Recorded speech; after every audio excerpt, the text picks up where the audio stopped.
ডুয়ার্স নামটা শুনলেই যেন চোখের সামনে ভেসে ওঠে ঘন সবুজ জঙ্গল, নদীর কলধ্বনি, পাহাড়ের কোলে লুকানো গ্রাম আর তার নির্মল প্রকৃতির আর্চ।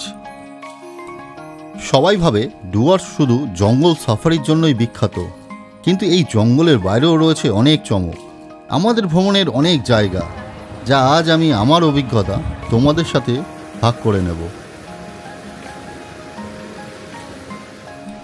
আজ আমাদের ডুয়ার্সের দ্বিতীয় দিন, আর আমরা বেরিয়ে পড়লাম ডুয়ার্সের 7 পয়েন্ট ভ্রমণে।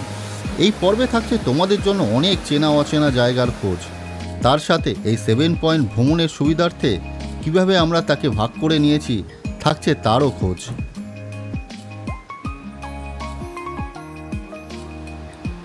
থাকছে এখানে ঘুরতে আসলে পাহাড়ের কোলে দুপুরে খাওয়ার সেরা ঠিকানাটা।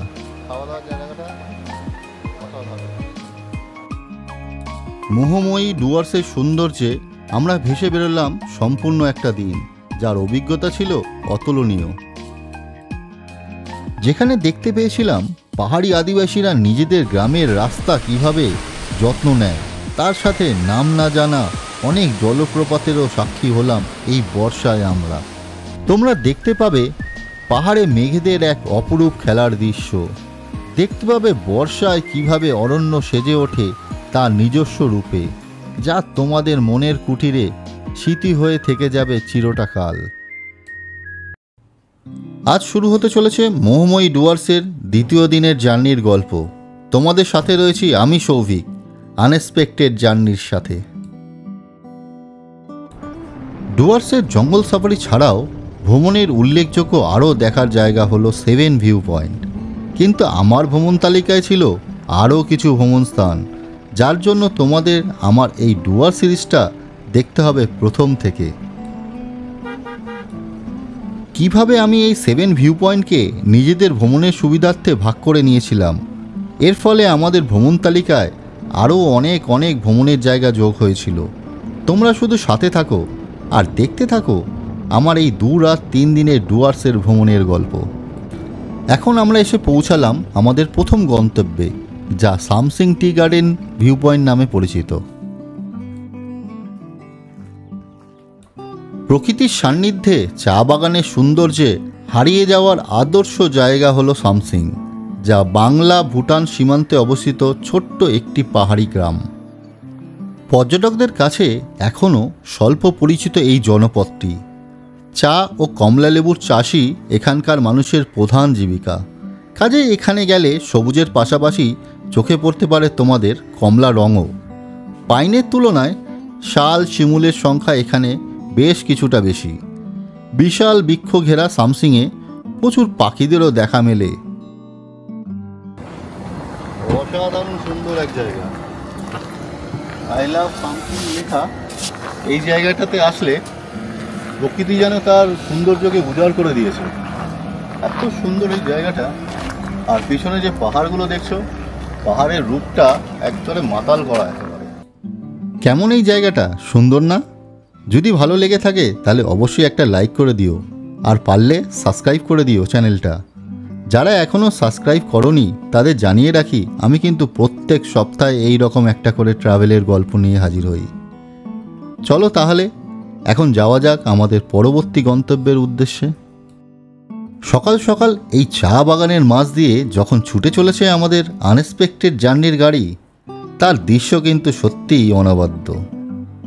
দিগন্ত বিস্তৃত চা বাগান, আর ওই দূরে যেন আকাশ মিশেছে ভূমির সাথে। এই দৃশ্য কি ভোলার, তোমরাই বলো। আর এই জার্নিতে পাবে তোমরা এই রকম অনেক ছোট বড় খরস্রোতা নদী, যা তোমাদের মুগ্ধ করে তুলবে এই যাত্রার পথের যাত্রায়। ওইদিকে দূর আকাশে দেখা মিলছে মেঘের আনাগোনা, তাই আজকের ভ্রমণে যে কখন তিনি বর্ষান সেই নিয়েও একটু চিন্তিত মন। তবে সে নয়, পরে দেখা যাবে। এখন তো আমরা আমাদের ভ্রমণটাকে উপলব্ধি করি প্রাণ ভরে। একটা লং ড্রাইভের পরে এখন আমরা গরিবাস ভিউ পয়েন্টের সামনে চলে এসেছি। চলো গরিবাস ভিউ পয়েন্টটা তোমাদের দেখাই।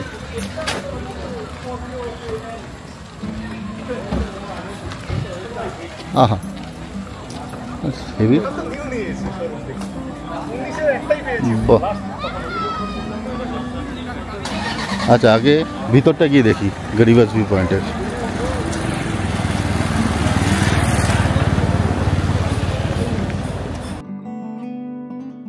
গৌরীবাসে ঢোকার মুখেই ডান দিকে পড়ে এই রেস্টুরেন্টটা, যেখানে কিন্তু তোমরা সকালের ব্রেকফাস্টটা অনায়াসে সেরে ফেলতে পারো।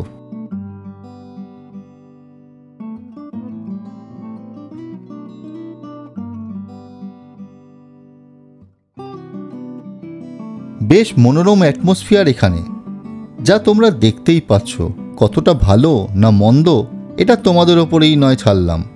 আমার মতামত চাইলে বলবো বেশ ভালো লাগছে আমার।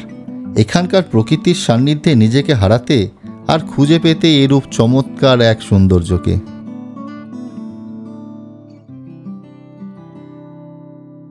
দুদিকে উঁচু পাহাড়, মাঝখান দিয়ে বয়ে চলেছে পাহাড়ি নদী, বইছে শীতল বাতাস। অপরূপ প্রাকৃতিক সৌন্দর্যের মাঝে অবস্থিত এই গৌরীবাস ভিউ পয়েন্ট। বর্ষায় যেন এই গৌরীবাস ভিউ পয়েন্ট আরও অপরূপ সৌন্দর্যের সাজে সেজে উঠেছে। আবারও ছুটে চলল আমাদের আনএক্সপেক্টেড জার্নির গাড়ি তার পরবর্তী গন্তব্যের দিকে। এবারে আমাদের গন্তব্য পারেনের নেচার রিসর্ট, যা বর্ষাকালে ঘন সবুজ পাহাড়ের মাঝে মেঘলা আকাশ আর পাহাড়ি ঝোড়ার রূপে আরও অপূর্ব হয়ে ওঠে। গাছপালা আর শুধু প্রকৃতির রূপ উপভোগের জন্যও যেন বারে বারে আসা যায় এখানে। রাস্তায় চলতে চলতেই পেয়ে গেলাম বর্ষার বর্ষণ। পাহাড়ে বর্ষার বর্ষণের মধ্যে জার্নি, এইরূপ অভিজ্ঞতা যা আমাদের আগে কখনোই হয়নি। সত্যি বলতে এ এক চমৎকার অভিজ্ঞতা। তার সাথে পেয়ে গেলাম পারেন যাওয়ার পথে নাম না জানা এক সুন্দর স্থান। বৃষ্টি মাথায় নিয়েই নেমে পড়লাম। তোমরাই বলো, এই রূপ সৌন্দর্যকে কি মিস করা যায়?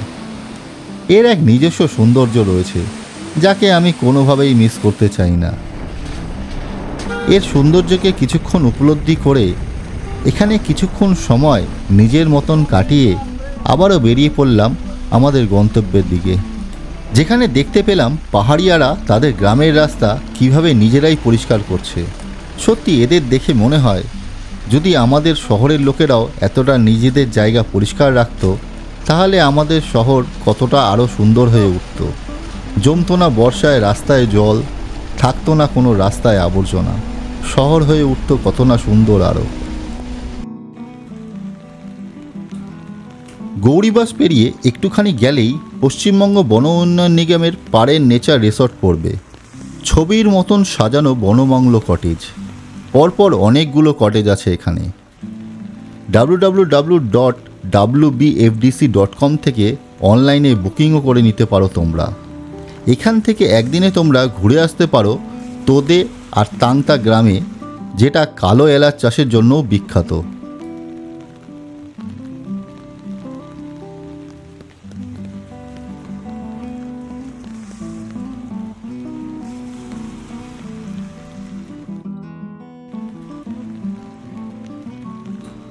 তবে এখানে আসার পর বর্ষার বর্ষণ যেন আরও বেড়ে গেল। যেমন বর্ষণ ভালো লাগছিল, তেমনি একটু মন খারাপও হচ্ছিল। এই পারেন রিসর্টটা একটু ঘুরে দেখতে পারলাম না বলে।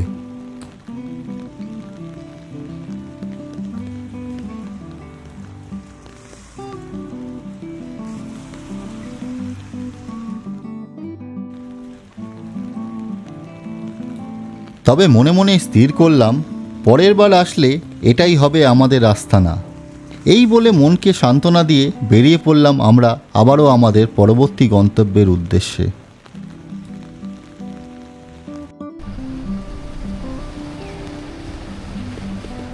বেরোনোর সাথে সাথে এক পাহাড় থেকে আরেক পাহাড় আসতেই দেখতে পেলাম কোথায় মেঘ, কোথায় সেই তীব্র বর্ষণ। এখানে তো পরিষ্কার মেঘমুক্ত আকাশ। পাহাড়ের এইরূপ রূপের সাথে পরিচয় এই প্রথমবার হলো আমার। যারা বর্ষায় পাহাড় ঘুরতে ভালোবাসো না, তাদের বলি তোমরা একবার এই জীবনে এই রকম বর্ষায় পাহাড় ঘুরে দেখো। এর স্বাদ ও অনুভূতি নিয়ে দেখো একবার। মনে হবে প্রতিবার বর্ষায় ভ্রমণ স্থান হবে ডুয়ার্স।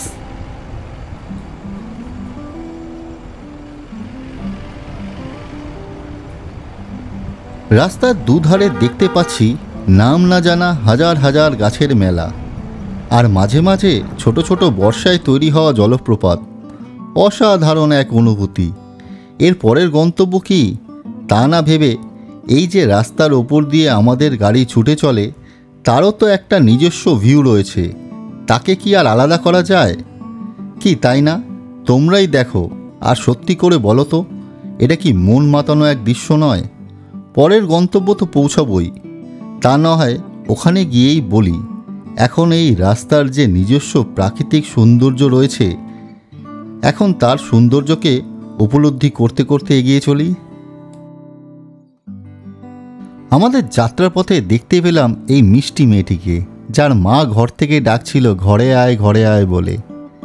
এইভাবেই আমরা পৌঁছালাম আমাদের পরবর্তী গন্তব্যে। আমাদের গন্তব্য বিন্দু ভিউ পয়েন্ট, যার প্রথম দৃশ্যই মুগ্ধ করেছিল আমাদের সকলকেই।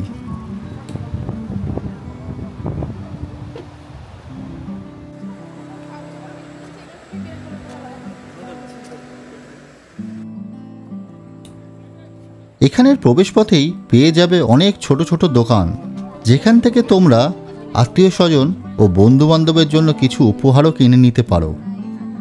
এখানকার বিশেষত্ব ডুয়ার্সের চা ও থাইল্যান্ডের চকলেট খুব কম পয়সায় পাওয়া যায়।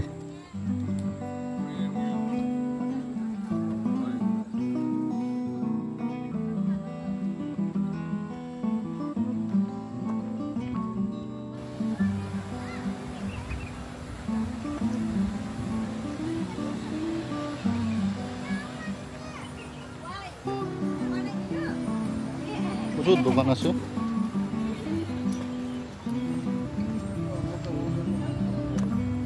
चॉकलेट कितना करके दादा? 5 টাকা করে।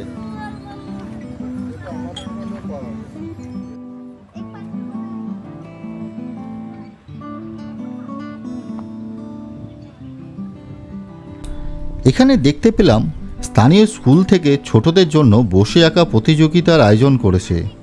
বেশ ভালো লাগলো এই রকম একটা উদ্যোগ দেখে। ছোটবেলার কত স্মৃতি এক এক করে সব যেন মনে পড়তে থাকলো।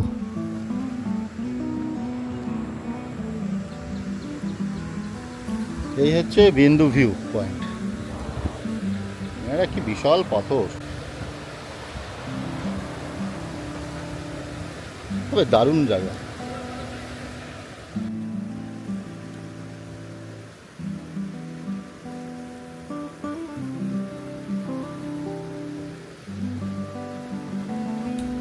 বিন্দু ভিউ পয়েন্ট জলঢাকা নদীর ওপরে অবস্থিত।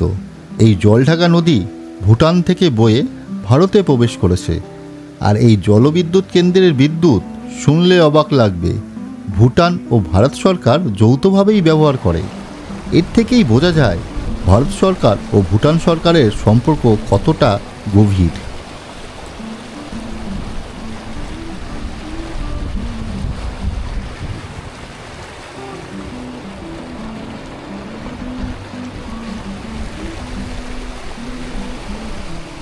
তো ভালোই ভিউ, আর এখানে জাস্ট ওয়েদারটা ফাটাফাটি, ভিউটা মারাত্মক। তুমি যেদিকেই দাঁড়িয়ে ছবি তুলবে, মানে ওটা একটা স্মৃতি করে রাখার মতন ব্যাপার থাকবে। অসাধারণ একটা পরিবেশ।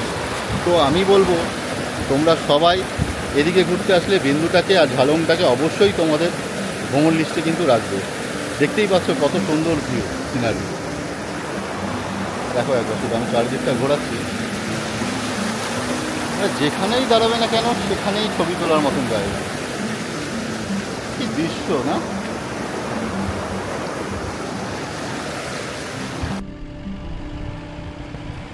আবারও ছুটে চলল আমাদের আনএক্সপেক্টেড জার্নির গাড়ি আমাদের পরবর্তী গন্তব্যের দিকে। আমাদের পরবর্তী গন্তব্য অ্যাপেল স্টোন ভিউ পয়েন্ট।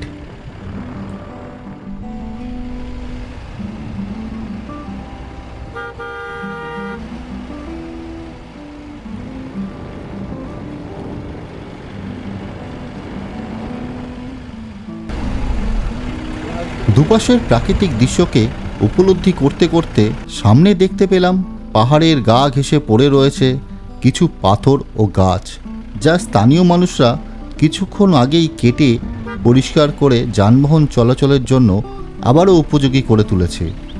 এই রকম ধস নামা বর্ষাকালে প্রায়শই দেখতে পাওয়া যায়। এরপর আবারও আমাদের জার্নি শুরু হলো আমাদের গন্তব্যের উদ্দেশ্যে।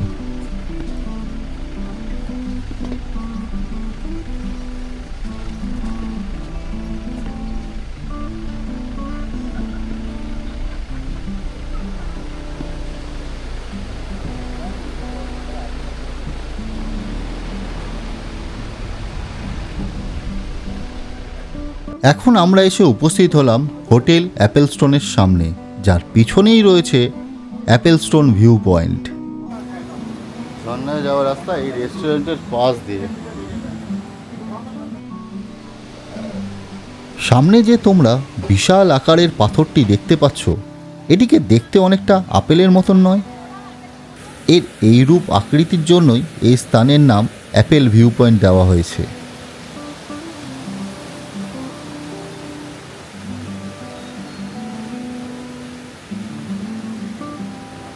সামনের ডান দিকে হোটেল অ্যাপেলস্টোন রেস্টুরেন্টে যে দেখতে পাচ্ছ, তোমরা চাইলে এখানেও দুপুরের খাওয়া দাওয়াটা সেরে নিতে পারো। আমরা কিন্তু একটু এগিয়ে গিয়ে ঝালংয়ে করব। ওখানকার ভিউটা কেমন তোমরা নয় ওখানে গিয়েই দেখো।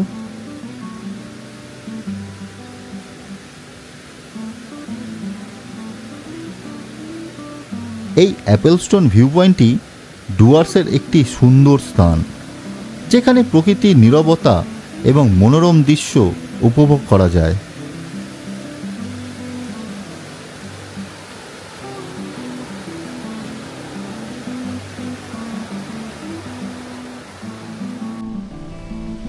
আবারও আমাদের গাড়ি ছুটে চলল ছোট বড় নাম না জানা অনেক জলপ্রপাতকে সাক্ষী করে আমাদের পরবর্তী গন্তব্যের দিকে।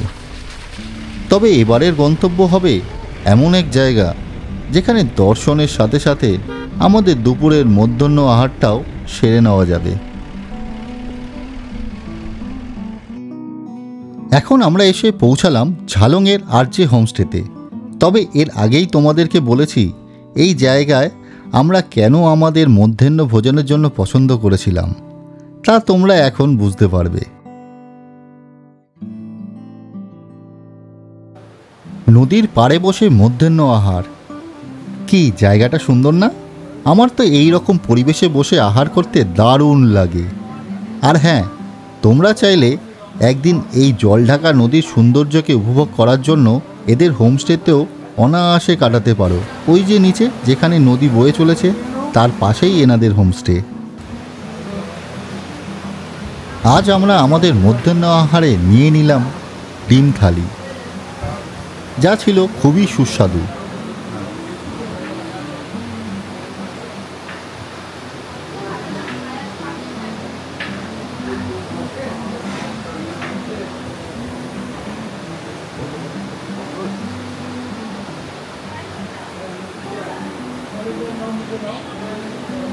খাওয়া দাওয়ার জায়গাটা অসাধারণ।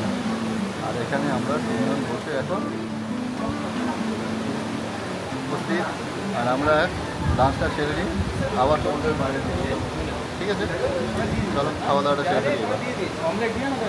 আর এখানে যে ডিম থালিটা রয়েছে, ডিম থালিটা 150 করে।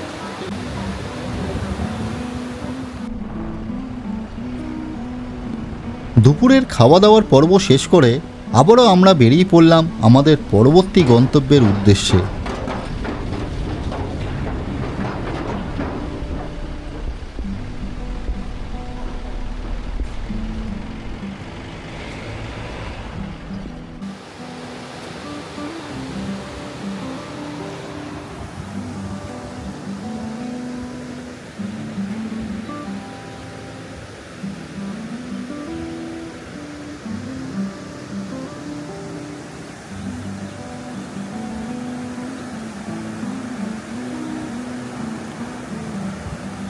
তোমরা যাওয়ার পথে, বিন্দুতে যাওয়ার পথে কিংবা ফেরার পথে এই জায়গাটা অবশ্যই একবার দাঁড়িয়ে।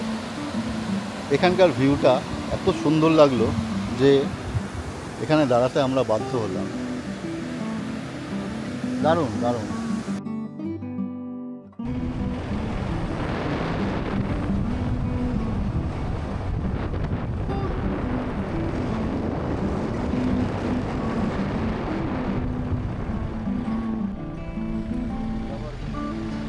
ঝালং থেকে সান্তালুখোলা যাওয়ার পথে রাস্তার দুধারে তোমরা দেখতে পাবে এই রকম রাবারের বাগান, যেখানে তোমরা চাইলে কিছুক্ষণ সময় অনায়াসে কাটাতে পারো। তবে আজকের এই পর্ব শেষ করার আগে তোমাদের জানিয়ে রাখি, এই 7 পয়েন্টকে কিন্তু আমরা আমাদের সুবিধার্থে ভাগ করে নিয়েছিলাম। তোমরা চাইলে একবার দেখে নিতে পারো আমার এই ডুয়ার্স ভ্রমণের প্রথম পর্বটা। তার সাথে তোমরা দেখে নিতে পারো WBFDCর সান্তালুখোলা ইকো ট্যুরিজম রিসোর্টটাও, যেখানে আমরা 2 রাত কাটিয়েছিলাম এক অসাধারণ পরিবেশে। আর এর পরের পর্বে থাকছে তোমাদের জন্য আরও অনেক চমক, 3য় দিনের জার্নির অভিজ্ঞতা, যা তোমরা এর পরের পর্বে দেখতে পাবে। কিভাবে আমরা ডুয়ার্সের আরও অনেক ভ্রমণের জায়গার দর্শন করে রাতে ট্রেন ধরে কলকাতায় ফিরেছিলাম। তাহলে আজকের মতন আসি বন্ধুরা, আবারও দেখা হবে পরের সপ্তাহের মঙ্গলবারে ঠিক সকাল 9টায়। আর তোমাদের যদি এই ডুয়ার্স সিরিজটা ভালো লেগে থাকে তাহলে অবশ্যই একটা লাইক করে কমেন্টস করে জানিও, আর বেশি ভালো লেগে থাকলে অবশ্যই সাবস্ক্রাইব করে দিও। তাহলে আজকের মতন আসি, আবারও দেখা হবে পরের সপ্তাহে ঠিক সকাল 9টায়।